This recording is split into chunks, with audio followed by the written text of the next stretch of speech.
Hi, my name is Linnane, and I'm the CFO here at JCDS.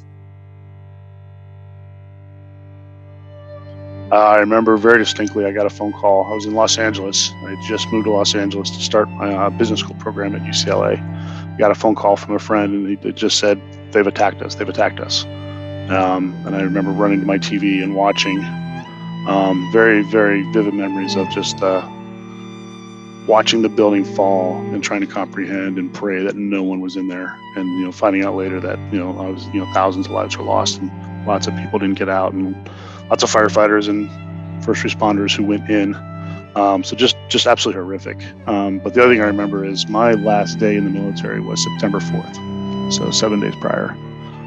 So I got a phone call. I actually exited with a good friend, and he called me and he said, "What are you going to do?" And I knew exactly what he meant. He's like, "Are you going to try and get back in? Or are you going to stay, with the course that I had chosen?"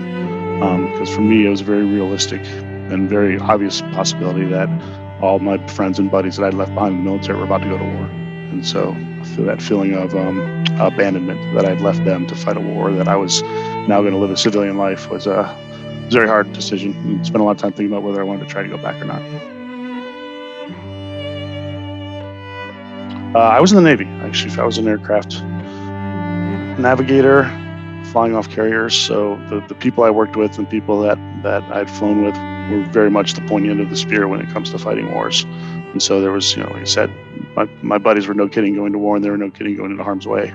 And there was a feeling of abandonment that I left them to fight that, and I was, almost betraying them. So it was tough. It was a tough day, both from the impact to the country and how it made me feel about, what I had done with my career choice. Oh, wow. In the long term, I think it really really kind of, oh, wow. I think it gave me a sense of we're not as safe as we thought we were. And that, I think the purpose of the military for me became a lot more clear, a lot more, intense. And I probably look at things a little bit more skeptically, but I also remember how the country did come together that day, and then for the months and years afterwards, and how it was an event that kind of really solidified a national resolve for a while. I wonder, I don't want events like that to happen again, but I wonder how we can get that resolve back in our people.